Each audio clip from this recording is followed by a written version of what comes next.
Assalamualaikum students, how are you all? I hope you are all fine. Stay home and stay safe. Students, it's our English language with English B lecture. So open your workbook at page number 13. Students, मैंने आपको previous lecture में pronoun chart बता दिया था कि first person, second person और third person क्या होता है। आज हम करेंगे रिफ्लेक्सिव प्रोनाउन। अब रिफ्लेक्सिव प्रोनाउंस वो होते हैं जिनके लास्ट में सेल्फ या सेल्व्स आता है। सिंगल हो तो सेल्फ आता है, मोर देन टू या टू हो तो सेल्व्स आता है। ठीक है, सिंपल सा है रिफ्लेक्सिव प्रोनाउन। देखें, आई होगा तो माई सेल्फ हो जाएगा, यू होगा तो योर सेल्फ हो जाएगा। इसी तरह इनको ये हो जाते हैं। ठीक है, आपने ये एक्सरसाइज दी है, कॉलम दिया है, match the subjected pronoun with their reflexive pronouns. ठीक है, ये इन्होंने कुछ प्रोनाउंस दिए हैं, आपने इनको इनके रिफ्लेक्सिव नाउन से मैच करना है। मैंने यहाँ कॉलम भी मिला दी और इनके आगे लिख भी दिए हैं, तो ये देखें ज़रा। सो ये देखें, I, myself, you, yourself, he, himself, she, herself, it, itself, we, ourselves, you, yourselves। यहाँ यूज़ प्लूरल के तौर पे यूज़ हुआ है। they, themselves। ठीक है, आपको आई होप समझ आ गई होगी। Come to the next page. अब ये देखिए, नेक्स्ट पेज पे इन्होंने लिखा है rewrite the following passage replacing the nouns wherever possible with pronouns. आपने पहले पढ़ा था कि एक पैराग्राफ होता है, आपने जहाँ बार बार नाउन्स आएंगे आपने उन्हें प्रोनाउन से रिप्लेस कर देना है। ये भी वही चीज़ है, ध्यान से देखें। मैं पैराग्राफ पढ़ रही हूँ, लेट्स स्टार्ट रीडिंग।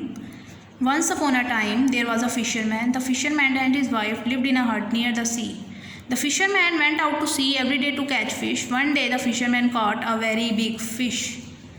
अब आपने एक दफ़ा फिशरमैन तो लिख दिया, बार बार आपने फिशरमैन नहीं लिखना, आपने इसे प्रोनाउन से यानी ही या हिम से रिप्लेस कर देना है। देखिए, once upon a time there was a fisherman, as it is लिख दिया। अब आगे the fisherman and his wife नहीं होगा, ही एंड हिज वाइफ होगा। देखिए, he and his wife lived in a hut near the sea. The fisherman went out to sea every day to catch fish. दोबारा fisherman नहीं लिखेंगे, he लिखेंगे उसकी जगह। He went out to sea every day to catch fish. अब fish एक दफ़ा आ गया, दोबारा आ गया फिश, तो इट आएगा। One day the fisherman caught a very big fish. One day he caught it. समझ आई कि किस तरह हमने फिशरमैन को ही और हिम से और फिश को इट से रिप्लेस किया है। Come to the next paragraph. There was a tailor who had 3 sons. The tailor told his 3 sons that the 3 sons must learn to do some useful work, for the tailor was old and might die soon.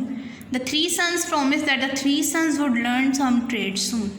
अब बार बार Taylor और 3 sons आ रहा है, तो Taylor को हम ही और him से replace करेंगे और उसके 3 sons को हम दे और देम से रिप्लेस करेंगे। देखें ज़रा, पहली लाइन एज इट इज़ होगी, there was a tailor who had 3 sons। अब टेलर को ही से रिप्लेस कर दिया। He told them that they must learn to do some useful work, for he was old and might die soon. They promised that they would learn some trade soon. तो आपको समझ आ गया होगा कि किस तरह मैंने टेलर को ही से रिप्लेस किया और 3 sons को them और they से रिप्लेस किया है according to the structure of sentence. I hope आपको ये समझ आ गई होगी। Now come to the page number 42. Now we are going to do the past indefinite tense. So open your workbook at page number 42.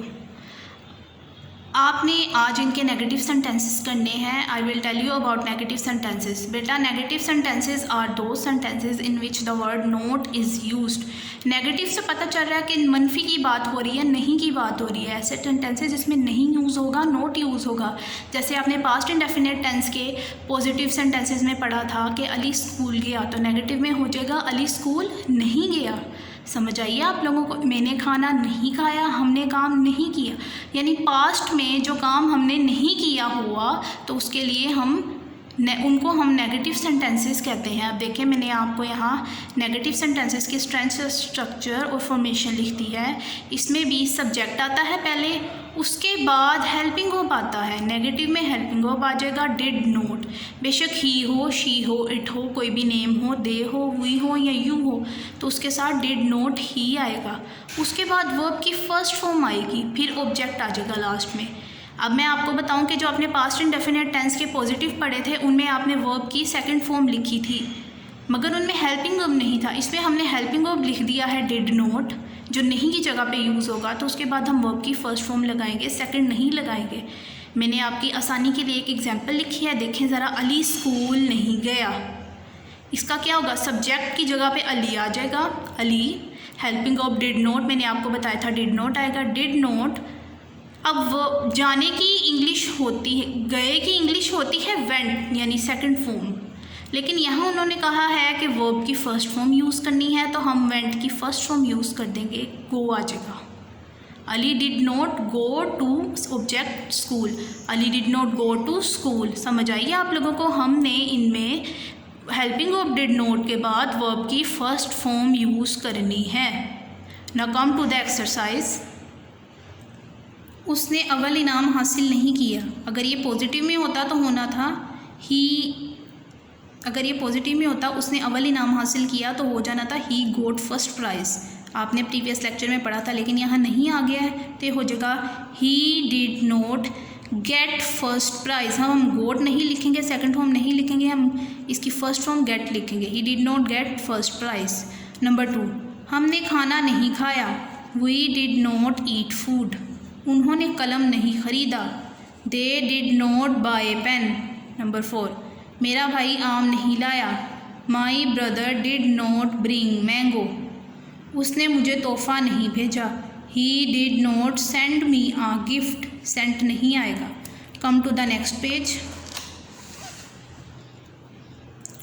Police ने चोर का ताक़ुब ना किया, police did not chase the thief. चपरासी ने घंटी नहीं बजाई, peon did not ring the bell. कौवे ने पानी ना पिया, crow did not drink water. उन्होंने शेर नहीं देखा, they did not see lion. वो अमरूद नहीं लाया, ही डिड नॉट ब्रिंग गावा। आपको ये समझ आ गई है? You have to write this on your work books.